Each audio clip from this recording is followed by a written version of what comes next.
How long have you been a pastor in the Oklahoma community? Actually been pastor for 23 years. Excellent. What about you, Mr. And Randy? I'm actually a baby pastor. I've been pastoring for 3 years now. Okay. Yes. And you, sir? I've been senior pastor for 10 years, served as co-pastor for 9 years before that with Dr. Mays. Okay. So would y'all say that you've seen changes within the time that you've been pastors in terms of diversity in the Oklahoma Absolutely. Baptist Convention? Would Absolutely. anyone care to elaborate on the kind of changes you've seen versus how it was when you started? Well, one of the noticeable changes that I have seen is first of all, and I hope I'm stating this correctly, one of the things that I have noticed is, of course, let me just say the mindset of people. 20 years ago, people were a lot different, not in terms of theologically what they believed, but in terms of sociologically how they responded to church. Okay. And so we have noticed a significant change in the way people respond to church, treat church, look forward to being involved with church. Excellent. I actually enrolled at OBU in 1983, and so being that I've been around the university a long time, I've definitely seen the change and the acceptance of other people of color, as well as their worship style. Chapel was just simply chapel, and many times it didn't feed those of us out of the culture. And so now they have begun to invite others in, and like today's luncheon, they began to honor and look at the rich history of people of color, and I think that helps in the diversity and helping us come together as a people. Yeah, for me, I've just been seeing a shift, just not only in Oklahoma, but just in the nation, as far as diversity when it comes to fellowship between different cultures. And so just within the past 3 years, just being a pastor, I've seen a difference just in our community when it comes to people getting together with different backgrounds, coming together, fellowshipping because they believe in just the same God, and they're all looking for the same worship experience, which is to have an experience with God through His Son, Jesus Christ. That's awesome. What would y'all say individually? How do you perceive the climate, diversely speaking, of the Oklahoma Baptist community as it is today? Explain to me what exactly you mean by how do we see the climate. Do you mean in terms of the worship experience, their spirituality, or explain to me exactly what it is that you mean? Just progression, just towards a more diverse religious experience. Well, one of the things that I'm proud to be able to say, and of course there are a lot of privileges that I have been afforded to be pastoring Unity Baptist Church behind Dr. Eric Mays, the next pastor to follow him. One of the things that I'm excited about is that we do have most of the African American churches in the community in which we live and pastor are exclusively or at least predominantly African American. Mm-hmm. And now we have members that are not African American. We have members that are Middle Eastern. We have members that are white. Right. Caucasian, we have members of other ethnicities. And I think anytime you see that start to happen, you notice that there's a shift taking place, not only sociologically, but there's a shift taking place, obviously, spiritually. Yeah. That something is happening. Right. That there's some diversity taking place that we can't really take credit for. Right. Yeah, how would you say that the diversity you're seeing relates to our mission as Christians? Well, I think it makes us, as Pastor Gaddis said, it makes us, first of all, aware and more sensitive that we should not be restrictive or selective in the Great Commission. Absolutely. Jesus Christ was a cross-cultural communicator. Right. You understand what I'm saying? Oh, absolutely. Yeah. I agree. Yeah. And I think, you know, I think it was Dr. King who said that the most segregated time in the entire week is Sunday morning at 11 Yeah, o'clock. that's right. Because of the fact that we in this nation have always had white churches, African American churches, Hispanic churches, Asian churches, rather than us being who God called us to be, and that means His people. Yeah. I had a friend that wrote a book about cross-cultural racism in church, and he's has done great in the Caucasian church, the white church, by going in teaching them how to accept African American people or people of color in their churches. Right. And I was having a conversation with him one day, and I said to him, I said, well, why are you going around telling them that? Just tell them this, that we won't ever be able to get where we need to get until they migrate to our churches as easily as we're migrating to theirs. To just open their doors and accept African American people of color, but yet still have their own church and say, we're gonna open the doors to you all, but yet we don't migrate and we don't assimilate ourselves into a church. If we all God's people, we ought to assimilate together, because that's what God calls us to do, because we're all God's children. Right. And so because we all God's children, it ought to be a place, churches here ought to look like heaven's gonna look. That's right. And that's with all people. It ought not be a black church, it ought not be a white church. It ought to be God's church.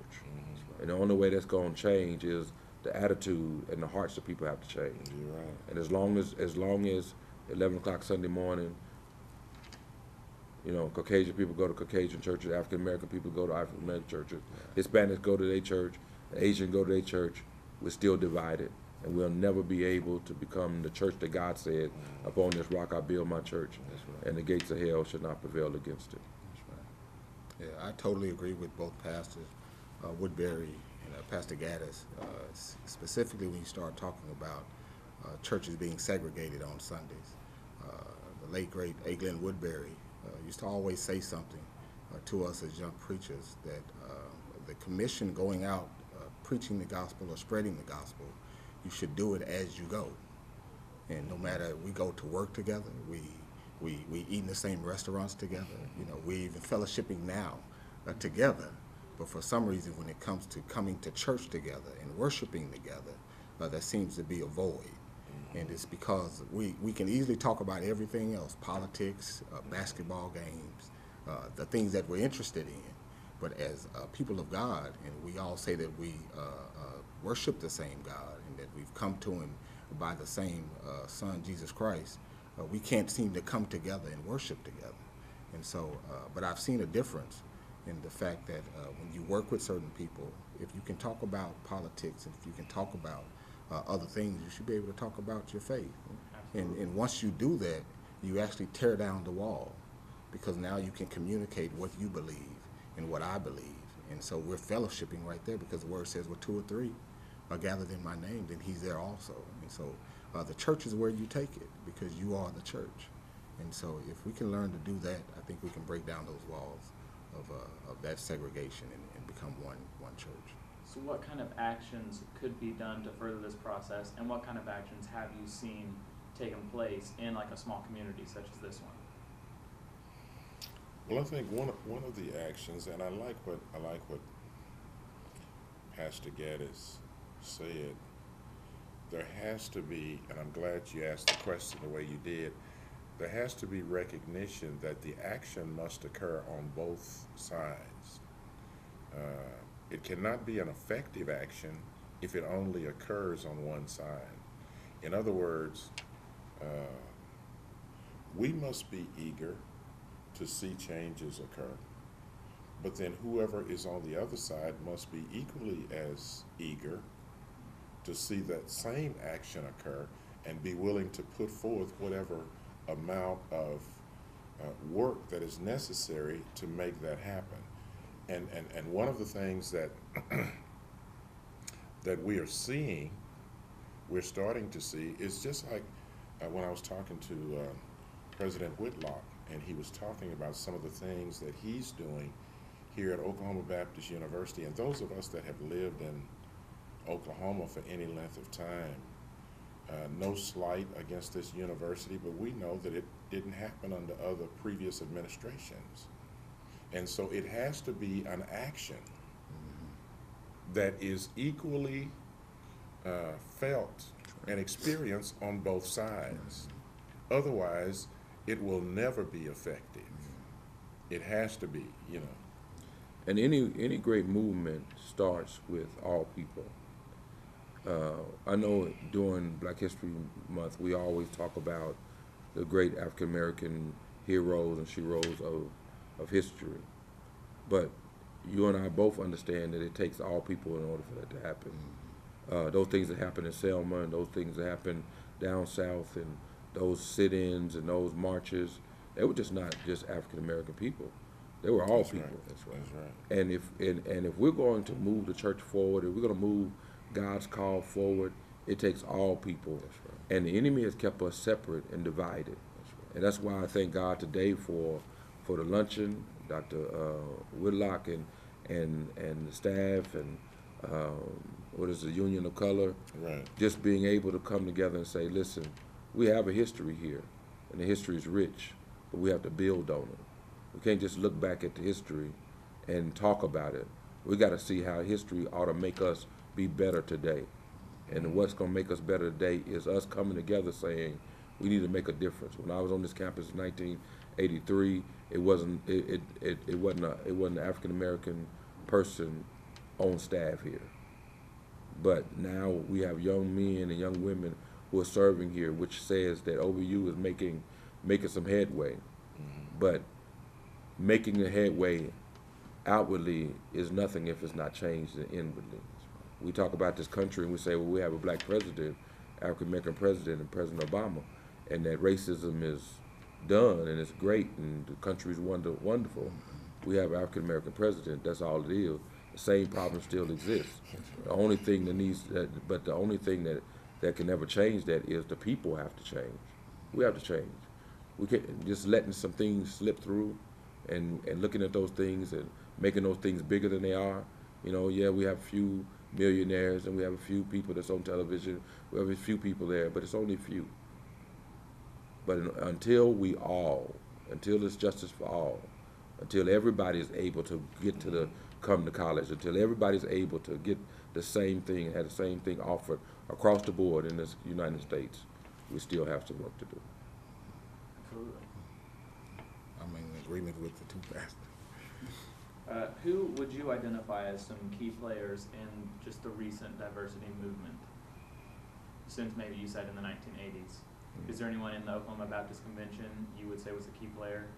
Well, we just honored one today, is Dr. Mays. And Dr. Mays, of course, has shown us and others, Dr. Mays and Dr. Rowland and other African American pastors and preachers who took their education and showed us how important it was, because it was so difficult for African American early on to get an education.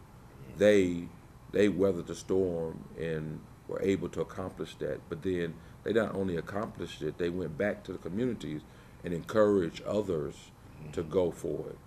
And that's what change happens. Change happens when people are willing to make the sacrifice themselves.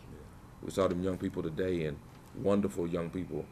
But then when we think about Dr. Mays in 1963, who came to OBU, you know, I talk about 20 years later in 1983, but he was 20 years before me, and the things and the challenges that he faced is just phenomenal. We couldn't even imagine the things that he had to deal with, being the first African American, you know, on this campus and the first one graduating. So it means that he went through every single team, That's right. every single class, most of the time probably by himself. You know, you can only imagine, you know, who studied with him and, Yeah. you know, and the grade, how tough it was to get grades. But he did it. Why? Because he had to break that barrier for everybody else to follow.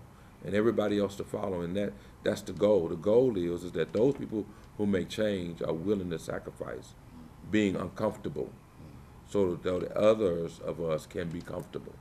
These young people are comfortable. They're able to walk around the campus, enjoy all the facilities and everything. Can you imagine Dr. Mays in 1963? Right. You know, Right. what the do's and don'ts was for him Yeah. and what was open to everybody else. You know, and while he graduated, it took him more than just being an average student. He had to be much more than that. And so that opens the door for so many other people. So those people that we look at are those who broke barriers, those who endured, and those who sacrificed their own comfort in order to make things better for everyone else. And I think that's the key. We're looking for those who make a difference, and doesn't have to necessarily be African American. You know, we sat down and talked to, you know, Dr. Whitlock and others who have made it their mission to make things better for all people, open up opportunities. Now it's a matter of us getting That's right. people to hook up in those opportunities and move forward. That's right. You were talking, and to emphasize what we have said earlier about there has to be work on both parties. Not only, and you know, of course, as Pastor Gaddis mentioned, people like Dr. Eric Mays, the late Dr. DeWitt Rowland, who was also a graduate of OBU as well as Southwestern Theological Seminary. Not only the African Americans, but also Dr. Dick Rader, who was a longtime professor here at this university, who worked with those men even back then to help bring about a succinct change. And so hopefully what we're seeing now with the current president is that what was started back then by Dr. Lovejoy and Dr. Rader. Yeah, I forgot about Dr. Lovejoy. Are you with it? Yeah. And what was started by those men are now coming to fruition. It is blooming That's right. into a tree. Absolutely. Yeah. Yeah. And he mentioned Dr. Lovejoy. That's the reason I came to OBU. Yeah. Dr. Lovejoy came to the state, Oklahoma Baptist State Convention, and recruited some young African American preachers to come to OBU. And Bob Lovejoy was a fantastic man, and he opened doors for us to come and to be able to have the success that we had. And he was always visible in our convention. Absolutely. And always tugging on the coattails of pastors saying, send your young men to OBU. And that's what the call is. If we're going to make change, it takes people to make change. We can't just talk about change. That's right. We got to make change. That's right.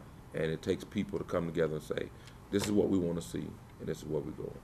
Well, that actually brings me to my last question for you guys.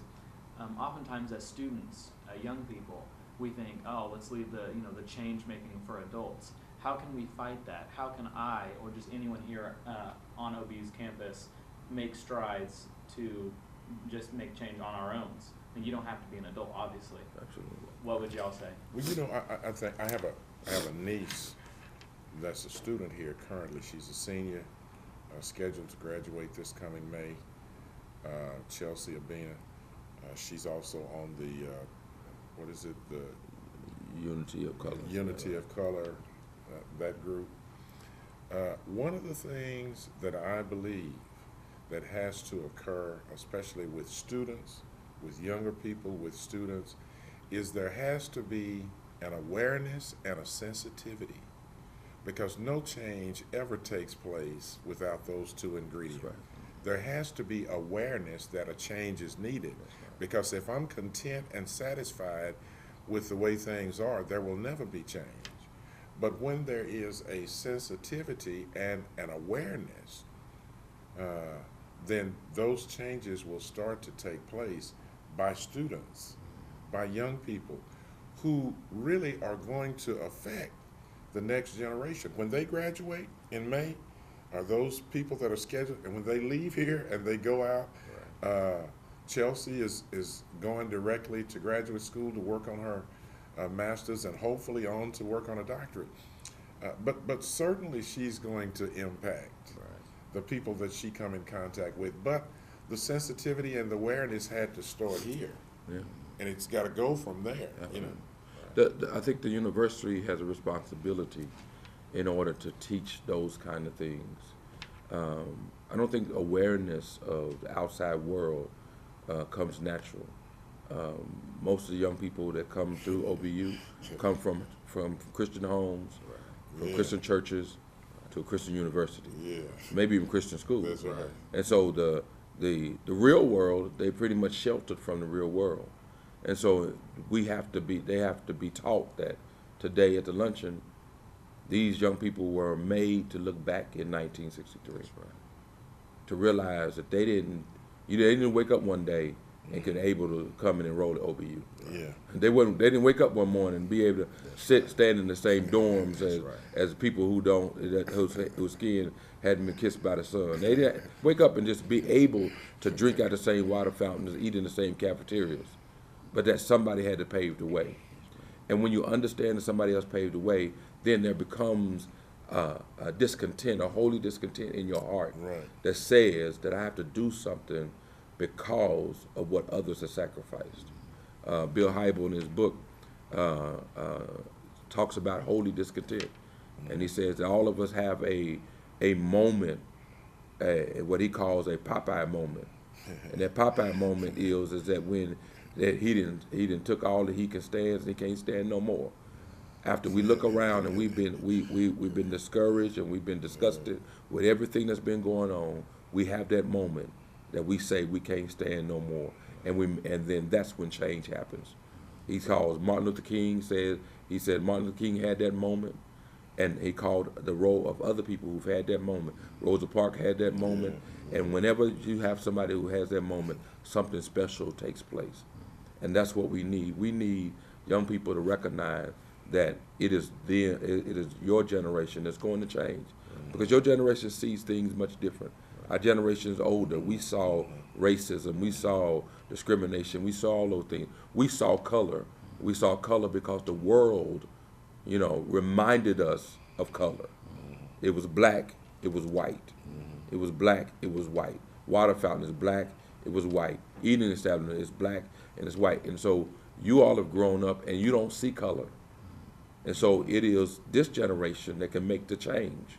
And we're making a change in all the wrong places. We're making a change when it comes to same-sex marriages. We're making a change when it comes to all the wrong things. But yet the one thing that we need to change, and that's racism and dealing with our cultures and ethnicity differences, that's where the change needs to be made. But yet we want to say, homosexuality is a lifestyle now, and all the things that goes against the Bible. But yet what goes with the Bible is that the blood of Jesus covers us, and it makes us all one family, regardless of what the color of our skin is. But we don't promote that. We promote all other things. I think even when we're talking about that young generation, me being a young pastor, it's important for us to understand that we have to link up with those who have went before us. And that's what history is all about.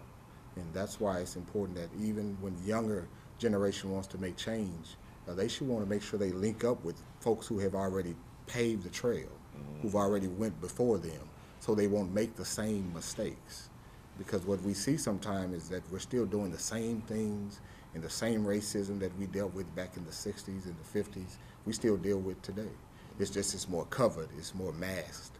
But if we learn to get with those who have gone before us and do things like we did today with honoring someone who's paved the way, it helps me as a young pastor to see how much more work I have to do. Because if I didn't know about the history of those who have went before me, I really wouldn't know where I'm going. And so it's a true statement that you don't know where you're going until you know where you come from. So do do you all think we have cause to celebrate where we've gotten, and how can we celebrate as a multicultural community? I think, and I want to be very selective in saying this, I do think that we do have a cause to celebrate some for the progress. However, I think we also must be aware that we have regressed. We haven't totally progressed. There has been a regression. And so that does not need to be celebrated. Are you with me? Of course. We only need to look carefully at those things where we can see progress, true progress. And those things we need to celebrate, because I think it will give birth to further change. That progress, you know, one of my early on, one of my sociology professors at the University of Central Oklahoma, it was actually Central State at that time, one of my sociology professors told me something I never forgot. He says that all change is not progress. He says all change involves progress, but all change is not progress. Because if you change something and do not make it better, you haven't progressed. Are you with me? Absolutely. And so I think we need to be aware. Yes, some celebration is necessary, because there have been some progress, but there's also, in that same period of time, there's been some regression. We've gone back on some things, and that doesn't need to be celebrated. Yeah, and it's tough sometimes because we do see victories. We do see small victories, but then we also see where we have some work to do. I watched the Oscars last night, and I see black presenters. I saw them celebrate the song, you know, John Legend and Common, and, you know, a song from Selma. But yet, the movie Selma was simply snubbed the entire show. To pacify African Americans, they put you on stage so that you don't have people outraged that you could see a movie that was, first of all, history. Second of all, was the timing of it was godly. There's no way that movie was, you know, made and set to go to the movie theaters during the time of Ferguson. That's right. And then for it to impact, you know, lives the way it does, and it not get any nod at all. Well, we celebrate the fact that there are African Americans on stage, because we remember a day at the Oscars, African Americans were not on stage, and nor not in the audience. So we can celebrate those kind of things. But yet, when we see that, we have to ask ourselves, do we still have a problem? Is everything an equal playing field? And until everything is an equal playing field, we know that we still have work to do. And I always, you know, I don't know, the movie that Ice Cube was in, The Longest Yard, with the little girl that played the quarterback, and the guy scored a touchdown and he danced, and he says that act like you've been there. You know, when you score a touchdown, act like you've been there. Why? Because when you score, you're gonna have to score again. You have to score again. You can't just lay all get all excited and say you scored one touchdown or scored one bucket in the game and I won. No, the game's not over yet. That's right. Still some time on the clock. That's right. Today is still some time on the clock. We're still in the game. Yes, we can score, but after we score, we got to forget about that and go back on the field and start all over again. Because we still have an enemy.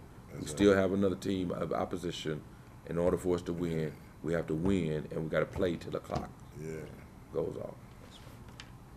Absolutely. Thank you.